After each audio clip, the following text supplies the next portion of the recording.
విజయనగరం జిల్లా రాజాం నియోజకవర్గంలో మాజీ పార్లమెంట్ సభ్యులు బెల్లాన చంద్రశేఖర్ ఆధ్వర్యంలో వైఎస్ఆర్ కాంగ్రెస్ పార్టీ విస్తృత స్థాయి సమావేశం నిర్వహించారు. అనంతరం బాబు షూరిటీ మోసం గ్యారంటీ కార్యక్రమంలో పాల్గొని కూటమి ప్రభుత్వ మోసాలను ప్రజలకు వివరించారు. ఈ కార్యక్రమంలో రాష్ట్ర YSR Congress party PAC committee సభ్యులు బెల్లాన చంద్రశేఖర్, శాసన మండలి సభ్యులు పాలవలస విక్రాంత్, రాజం అసెంబ్లీ సమన్వయకర్త డాక్టర్ తాలి రాజేష్, వంగర మండల ప్రజాపరిషత్ అధ్యక్షులు సురేష్ ముఖర్జీ, వంగల మండల పార్టీ నాయకులు, పార్టీ ప్రతినిధులు, కార్యకర్తలు, అభిమానులు తదితరులు పాల్గొన్నారు.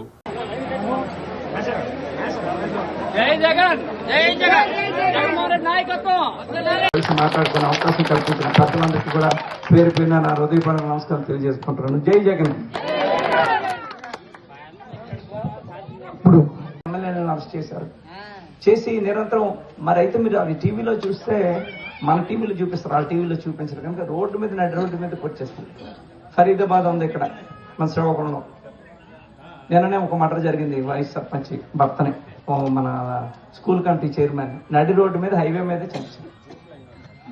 అంటే వాళ్ళకి ఏమైపోయిందంటే ధైర్యం. మా లోకేష్ బాబు చెప్పాడు, మా దగ్గర రెడ్ బుక్ ఉంది, రెడ్ బుక్ ఉండడం వల్ల మేము ఏం చేసినా మమ్మల్ని ఏమి చేయరు కనుక వాళ్ళు ఎక్కడ పడితే విచ్చలు ఇంకొక మన మండలాలు మనకి కొంచెం జిల్లాలో ఇంకా రాలేదు. కానీ ఆ సంస్కృతి అయితే అక్కడ ఫరీదాబాద్లో ఉంది, దక్షిణ రాష్ట్ర జిల్లాలో అన్ని జిల్లాల్లో కూడా అది ఉంది.